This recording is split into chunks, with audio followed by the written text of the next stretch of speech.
चलो बताओ। Consider three friends A B and C who work at different speeds. When the slowest to work together, they take n days to finish a task. When the quickest to work together, they take m days to finish a task. One of them, if he worked alone, would take thrice as much time as it would take. एक बार try कर लो. उम्मीद करता हूं कि आपने try कर लिया. अब इस स्टेटमेंट को एक बार अच्छे से समझ लो. ये स्टेटमेंट जो है ये इस क्वेश्चन को करवाने का बेस है.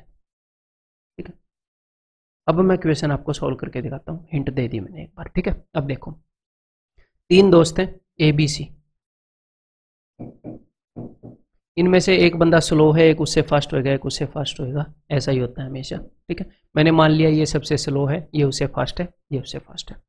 अब इसने ये बोला है व्हेन द स्लोवेस्ट टू, जब दो स्लो वाले, तो मैंने ये दो स्लो मानने थे, अपनी मर्जी है, किसी को भी मान सकते हो. जब ए और भी काम करते हैं तो कुल मिलाकर ये एम डेज, एम बोला या एन डेज लेते हैं. दे टेक एन डेज, ये डेज है. ठीक है, और जब फास्ट वाले दो, तो ये दो फास्ट वाले हो गए भाई, स्लो वाले को छोड़ दो. जब बी और सी काम करते हैं तो वो एम डेज लेते हैं. ठीक है, अभी स्टेटमेंट को देखो, इसको अगर कोई समझ सकता है तो देखो.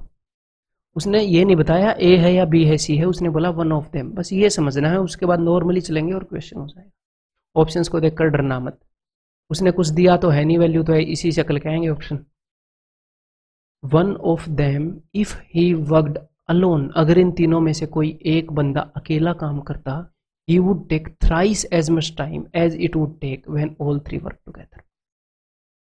अगर इन तीनों में से कोई एक अकेला काम करता तो ये 3 गुना टाइम लेता. किसके कंपैरिजन में? जब ये तीनों काम करते. इसका मतलब क्या है? 3 गुना टाइम लेने का क्या मतलब है? अगर कोई बंदा 3 गुना टाइम ले रहा है, इसका मतलब वो यूनिट कितनी, वो काम कितना कर रहा है? 1/3 काम कर रहा है. तो इनमें से कोई एक बंदा है जो इन तीनों के कंपैरिजन में 1/3 काम करता है, उतने ही टाइम में 1/3 काम करता है. 3 गुना टाइम ले रहा था ना वो पूरे काम को करने में, यानी कि 1/3 काम कर रहा है. यानी कि अगर ये तीनों 3 यूनिट कर रहे हैं, आपको समझाने के लिए बोल रहा हूं, अगर ये तीनों 3 यूनिट काम करते हैं ए बी और सी, तो वो बंदा 1 यूनिट काम करता है. मेरे को एक बात बताओ, तीनों 3 यूनिट काम करते हैं तो तीनों की एवरेज क्या है? 1. 3 डिवाइडेड बाई 3, 1. तीनों की एवरेज 1 है. तो जो स्लोएस्ट बंदा है वो एवरेज से तो मंदा ही होएगा ना. अगर स्लोएस्ट बंदा ही 1 के बराबर हो गया तो 1, फिर उससे अगले वाला 1 से बड़ा, उससे अगले वाला 1 से बड़ा, तो 3 से तो बड़ा हो जाएगा मान मला.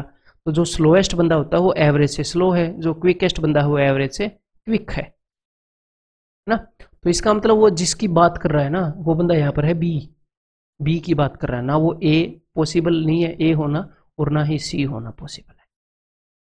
बस ये मैं बोल रहा था. अब आपको इतना पता चल गया तो काम हो जाएगा.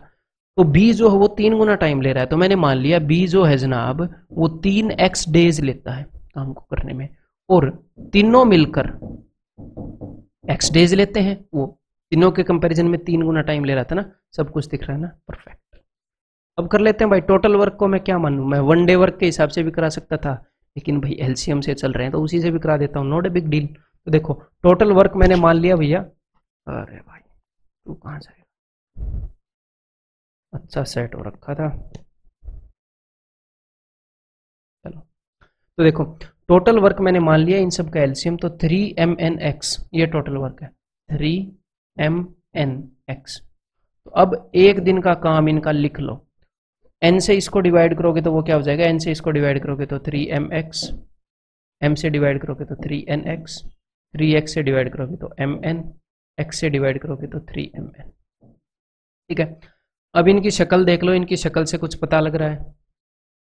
तब तक मैं इसको रब कर लूं.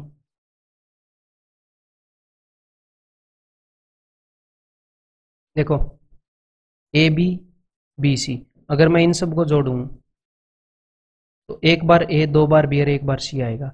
अगर मैं इन सब को जोड़ूं एक बार ए, 2 बार बी और 1 बार सी आएगा.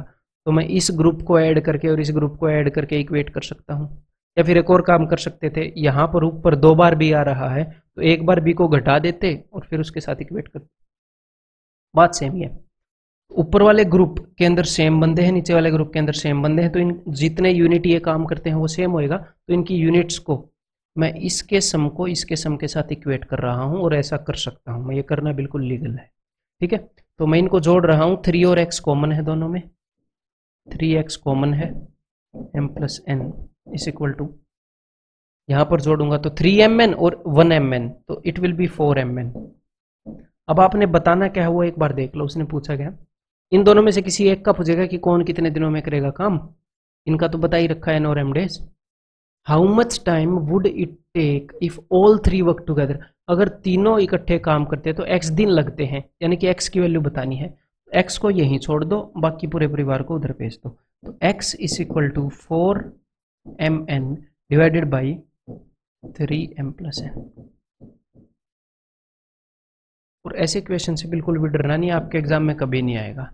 और मान लो, ऑनेस्टली आपको मैं गाइड करूं तो, मान लो वर्स्ट केस हो गया और आपके एग्जाम में ऐसे ऐसे 3 क्वेश्चन आ गए, तो अब मेरी बात को ध्यान से सुनो, इन 3 क्वेश्चन से आपको प्रॉब्लम तब होनी चाहिए जब आप 97 क्वेश्चन कर लो, आपके पास टाइम बच जाए, और फिर आप बोलो कि अरे सर ये 3 क्वेश्चन आ गए, मेरे तो 97 ही रह गए। तो फीलिंग तो आप समझ गए होगे मैं क्या कहना चाह रहा हूँ, कि 2 और 3 क्वेश्चन अगर इर्रेलेवेंट भी आ जाए ना, तो भी आपके सिलेक्शन को कोई नहीं रोकता, आपको रैंक लेने से भी कोई नहीं रोक सकता। क्यों? क्योंकि इर्रेलेवेंट क्वेश्चन तो सबके लिए इर्रेलेवेंट है, तो 2-3 क्वेश्चन आ भी जाए तो भी नहीं फर्क पड़ता इर्रेलेवेंट, 20 क्वेश्चन इर्रेलेवेंट नहीं आते। ठीक है, सबकी लंका लग जाएगी उसमें तो है।